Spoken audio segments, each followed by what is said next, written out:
저번 시간에 사업체의 비용과 가정의 비용을 살펴보았죠.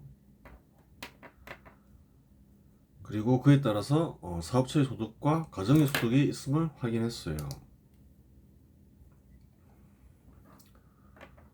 기본적으로 사업체는 가정이 소득을 얻기 위해서 만드는 거죠. 혼자 사는 사람도 있지 않느냐. 1인 가구를 보면 되는 거죠. 특별히 문제가 생기지 않아요. 또 가정을 전제로 해야지 전체적으로 이해가 되는 거죠.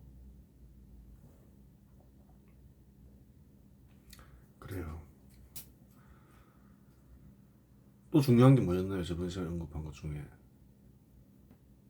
사업체의 소득은 단순히 사업체를 유지시킬 수 있는 정도로만 소득을 얻어서는 안 된다. 사업체가 벌어들인 소득은 가정의 소득까지 보상할 수 있어야 된다.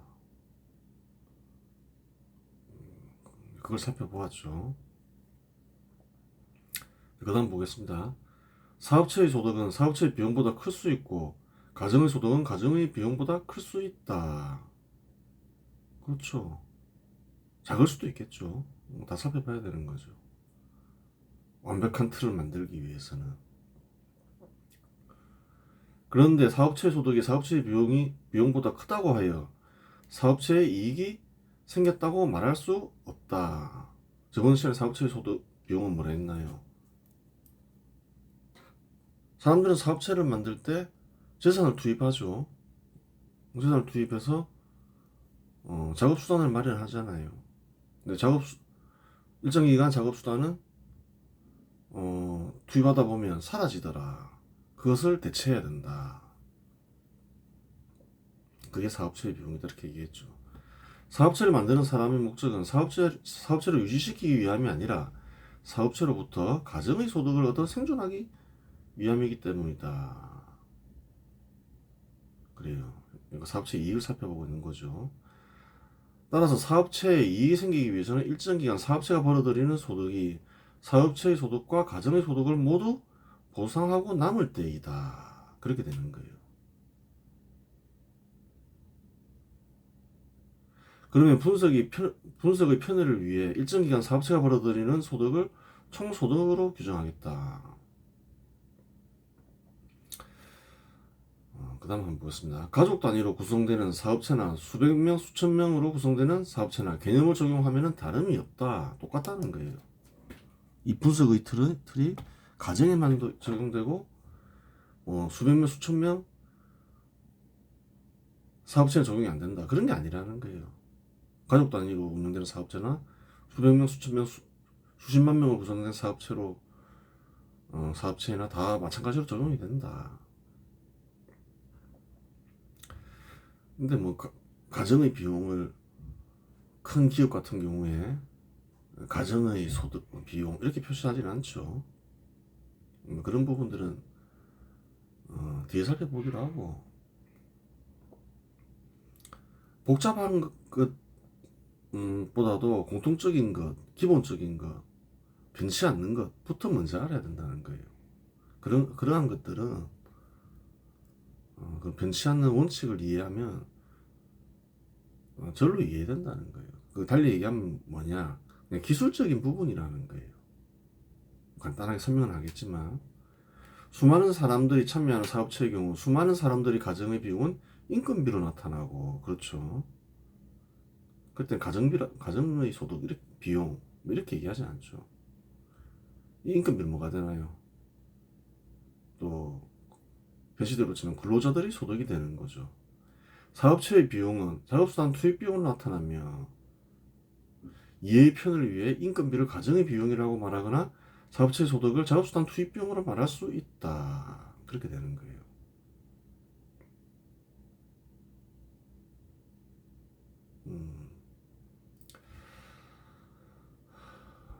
그래요. 이해 편의를 바뀌었죠. 가정의 비용을 인건비라고 말할 수 있고 가정의 비용을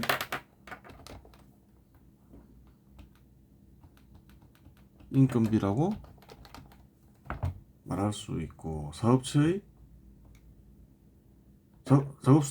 사업체의 비용을 작업수단 투입비용을 말할 수 있다. 통상 이 경우 총소득은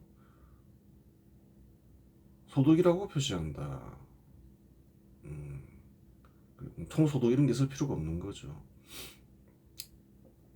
그리고 실상 그와 같이 단어를 쓰는 것이 더 효과적이다. 지금이야 이해할 수 있겠지만 나중에 가서는 사업체의 소득이니 가정의 소득이니 혹은 가정의 비용이니 사업체 비용이니 하여 이러쿵저러쿵 하면 상대방은 무슨 말인지 하나도 못 알아듣기 때문이다.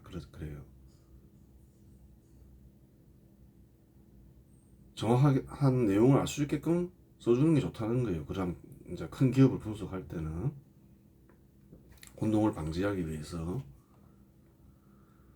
즉 사업체와 가정의 관계나 사회에서의 사업체 역할을 규명할 때는 규정에 따라 쓰는 것이 효과적이고, 많은 사람들이 참여하고 대규모 자본이 투입되는 경우는 작업수단 투입비용과 인건비를 쓰는 것이 효과적이다.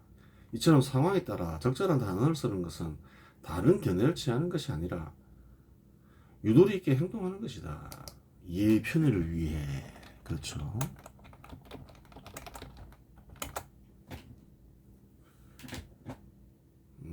그래요. 견해를 바꾸고 이런 게 아니라는 거예요.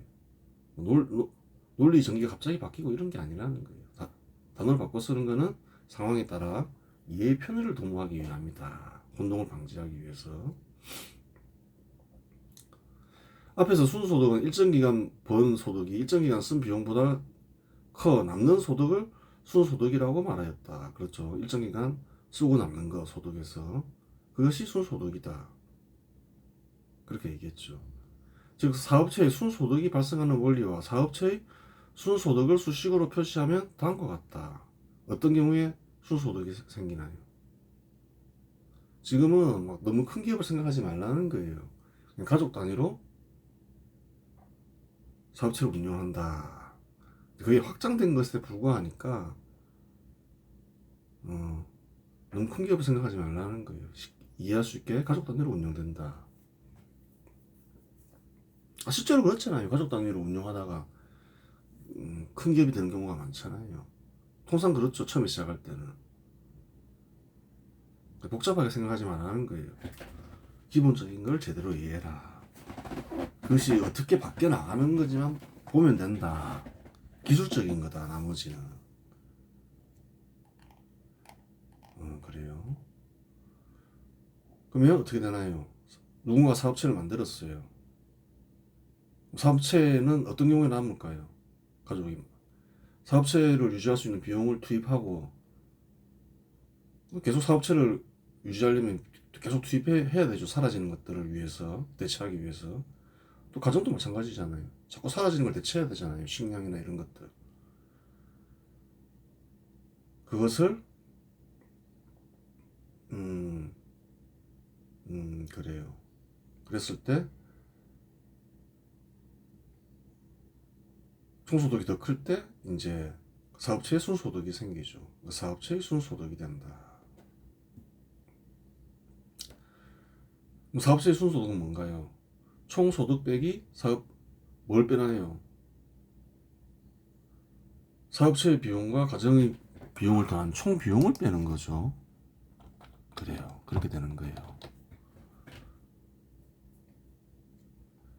마찬가지로 가정에 순소득이 발생하는 원리와 가정의 순소득을 수식으로 표시하면 다음과 같다. 가정의 순소득은 언제 생기나요? 가정의 소득이 가정의 비용보다 클 때 생긴다는 거예요. 클 때는 이제 가정의 순소득은 이렇게 식으로 표시될 수 있는 거죠. 가정의 순소득은 가정의 소득 빼기 가정의 비용이 되는 거예요. 그러면 같거나 작으면 순소득은 안 나타나는 거죠. 뭐 0이나 마이너스로 나타나는 거죠. 0이나 마이너스가 될 수 있는 거예요.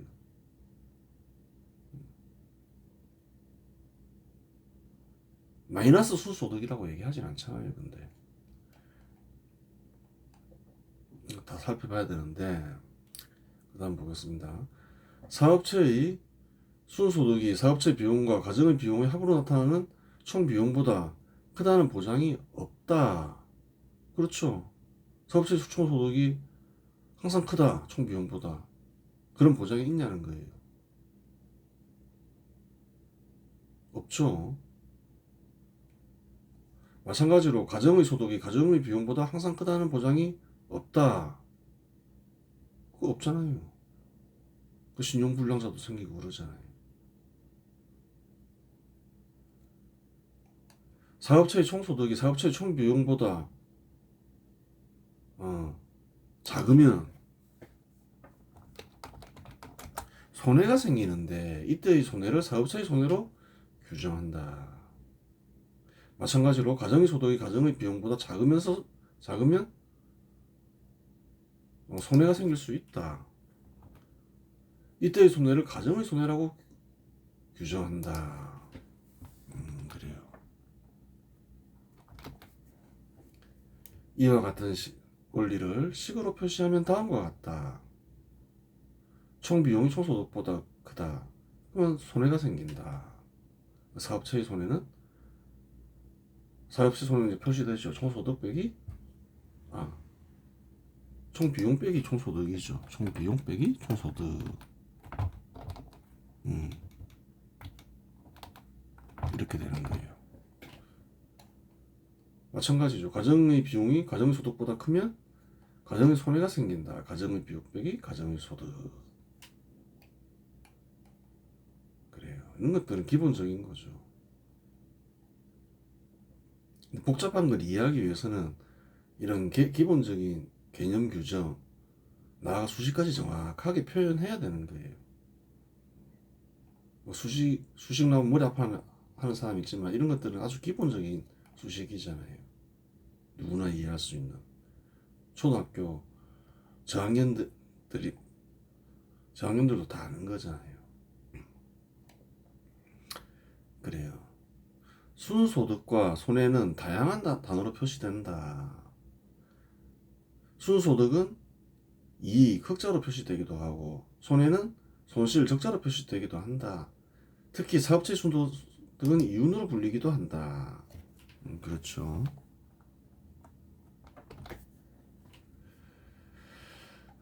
그래요. 사업체는 소득을 얻기 위해서 만들어지나요? 이익을 얻기 위해서 만들어지나요? 순소득과 이익을 다 얻으면 좋겠죠. 뭐 경우마다 다르겠죠. 그런 거는 약간 고차원적인 문제가 되는 거예요. 사람마다 다를 수가 있는 거죠. 소득이 없어요. 재산이 있어요. 소득을 얻어야 되겠어요. 그런 사람 같은 경우는 소득을 얻기 위해서 사업체를 만드는 거죠. 또 다른 경우도 있을 수 있잖아요. 소득 충분하고 재산도 많고 그래요. 뭐 그런 경우는 어떤가요? 자기가 일 안 하고 이익을 얻기 위해서 할 수도 있는 거고 나누어서 파악을 해야 되는 거예요. 꼭 한 가지 경로만 답이 있는 건 아니라는 거예요. 사람이 하는 일이기 때문에 사업체를 만드는 일은 어떤 경우에 사람들이 사업체를 만드는가 그걸 알아야 된다는 거예요. 통상 이와 같이 소득과 비용은 문서로 만들기도 하는데 사업체는 그와 같은 문서를 손익계산서라고 부르고 가정에서는 가계부라고 부른다. 사업체의 손익계산서를 고대와 현대를 나누어서 표시하면 다음과 같다. 이렇게 표를 만들어라는 거예요. 실제로 이제 이런 표가 있죠. 현 시대에는. 표로 만들어서 보는 것과 내가 말을 생각을 하면서 이렇게 하는 것과 달라요. 표를 보면 좀 일목요연하게 파악이 되는 부분이 있는 거예요. 그럼 또 새로운 것들이 발견되고 그런 거예요. 표로 만들 수 있다 생각되면 표로 만들어 보는 게 좋다는 거예요. 사업체의 손익계산서. 사업체면 가상의 고대 농업가족 단위 사업체 김씨농가 만들어 보라 했겠죠. 이 글에 입각해서 AI한테 이렇게 만들었죠. 잘 만든 거예요. 몇 가지 가정을 주고 만들어 보라고 한 거예요. 고대에도 만들 수 있잖아요. 단지 현 시대는 화폐로 표시될 거고 생산물로 표시될 거고 한섬은 한 80kg 되죠. 한섬은 몇 킬로그램이니 88kg쯤 될 거예요. 120kg쯤 된다네요. 150kg. 그래요. 현 시대에서 쓰는 단어는 아니니까 쓰는 사람도 있겠죠. 곡물 백성,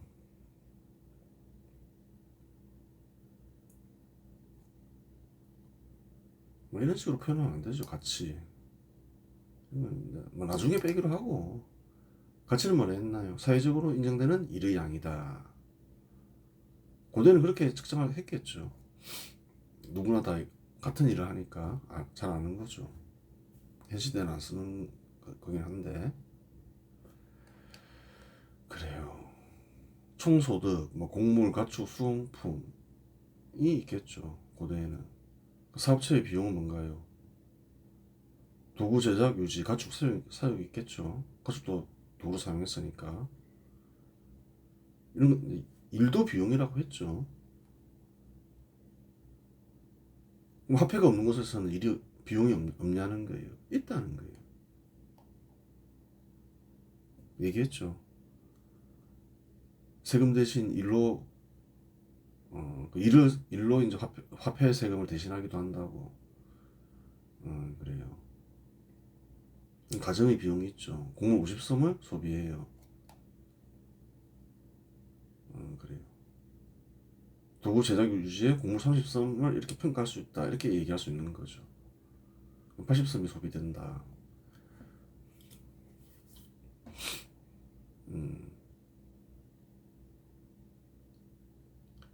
이렇게 보면 되는 거죠. 이 손익계산서는 이 생산물들을 다 곡물로 환산했다.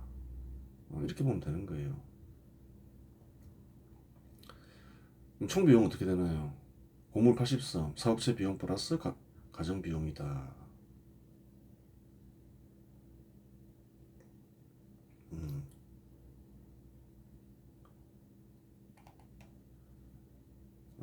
그래요. 순소득은 그러면 사업체에서 순소득 어떻게 되나요? 사업체 비용과 가정의 비용 합친 총 비용을 빼면 되죠. 순소득은 20섬이 된다. 이건 쉽게 알 수 있는 거예요. 그 다음으로 넘어가야 되겠죠. 가계부로 넘어가야 되는 거예요.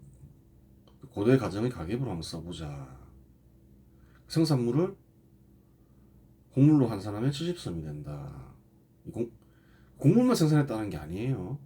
뭐 가축도 있고 뭐 여러 가지가 있는데 그거를 환산하면 70섬이 된다. 그래요. 가정의 비용은 어떻게 되냐? 뭐 식량, 소비 대상인 거죠. 가정의 비용은 식량, 의복, 주거 이런 게 되는 거죠. 곡물 50섬, 순소득. 근데 그러면 이제 20섬인데 이 70섬은 어디서 나왔냐는 거예요. 가정의 비용 50섬이라 했잖아요. 순소득 20섬이 합쳐진 거죠. 왜 합쳤느냐? 아니 그 사업체에 투자하냐 안 하냐는 합쳐져 있는 경우에는 가족들이 결정하잖아요. 가족이 소비할 수도 있고 좀 부족한데 좀 더 소비해야 되겠어. 이 순서도 다 소비할 수도 있잖아요. 또 가족을 위해 쓸 수도 있고. 그래요. 가족을 위해 저축할 수도 있고 꼭 사업체에 투입한다는 보장이 없잖아요. 가족이 결정하잖아요. 그러니까 이런 경우는 사업체의 순소득을 가족의 순소득에 포함시키는 게 맞는 거죠. 이전되는 거죠.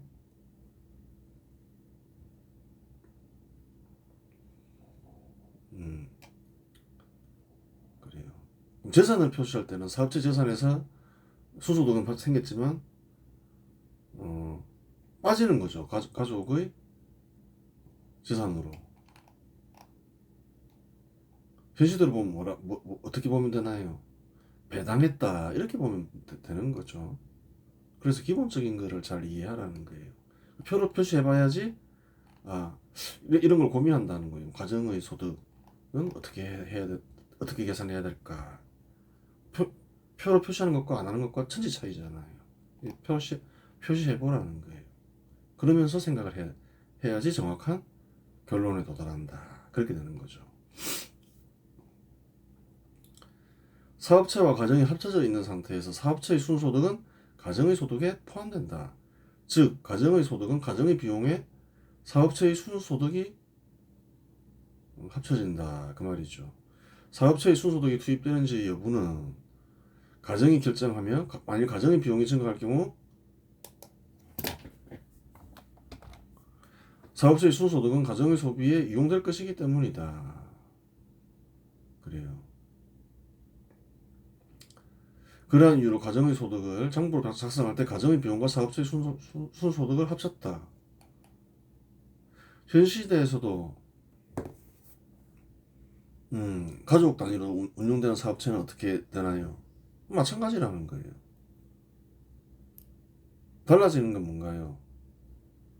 소득이 생산물로 계산되지 않는다는 것 뿐이죠. 화폐로 표시된다는 것 뿐이죠. 그렇게 되는 거예요. 현대사업체의 손익계산서를 보자는 거예요. 이것도 그냥 가족 단위로 보라는 거예요. 총 소득이 있다. 그래요. 1억 원이다. 사업체 비용은 사업체를 유지하는데 6천만 원이 들어간다. 기계 원료 설비 이런 것들은 계속 유지해야 되니까 일정 기간 계속 투입되는 거죠. 그럼 가정의 비용이다. 3천만 원이다. 인건비 그냥 이렇게 생각하지 말라는 거예요. 사업체 소유자의 비용일 수도 있고 근로자의 비용일 수도 있죠.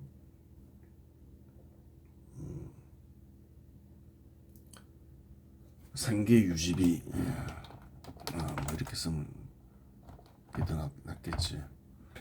그다음 총 비용은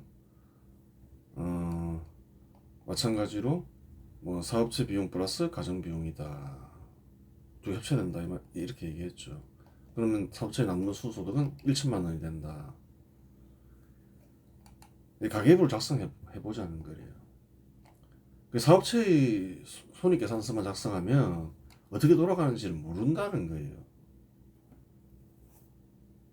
정확하게 사업체가 어떻게 돌아가는지.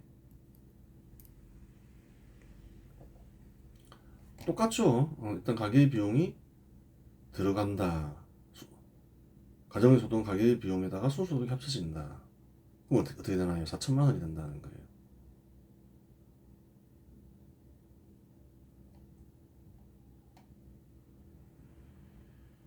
그래요. 사업체 순소득 합쳐짐 이렇게 잉여 이런 단어는 자판사들이 주로 쓰는 건데 자파인 모양이지 AI가.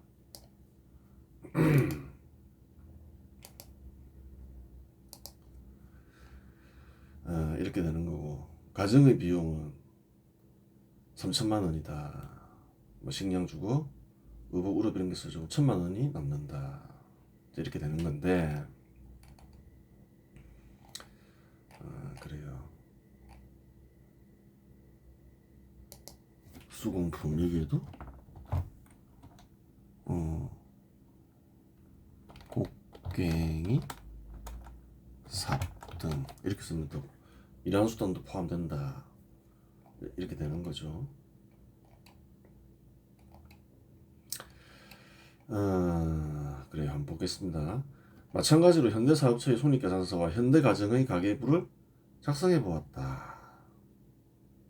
가족 단위로 사업체를 운영할 때는 화폐로 표시되는 것을 제외하고는 아무런 변화가 없다. 가족 단위를 넘어설 경우 사람들이 그걸 궁금해 하잖아요. 넘어서면 이게 이 표가 어떻게 되냐? 달라지느냐? 달라지는 게 없다, 원칙은. 그럼 뭐가 바뀌게 될까요? 가정의 비용에는 누구의 비용이 포함되나요? 근로자의 소득이 포함되고 사업자 소유자의 가정의 비용이 포함되는 거예요. 그걸 잘 보라는 거예요.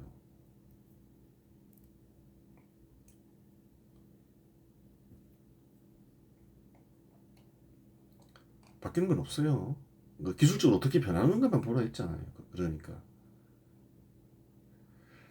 가족 단위를 넘어설 경우도 마찬가지인데 그 경우에는 가정의 비용이 사업체 소유자의 가정의 비용과 근로자의 비용으로 나누어지고 근로자의 비용은 근로자의 투입되는 비용으로 나누어지고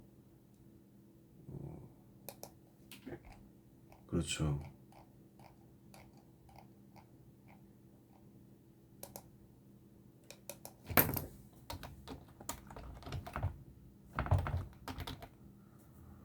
경우에 따라 사업체의 순소득과 가정의 순소득이 나누어질 수 있다.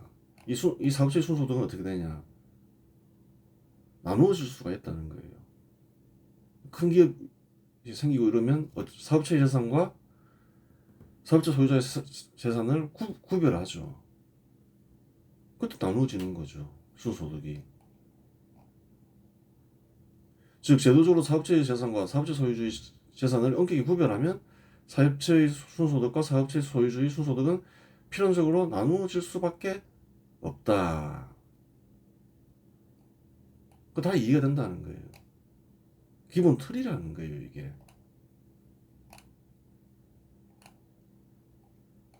그렇죠.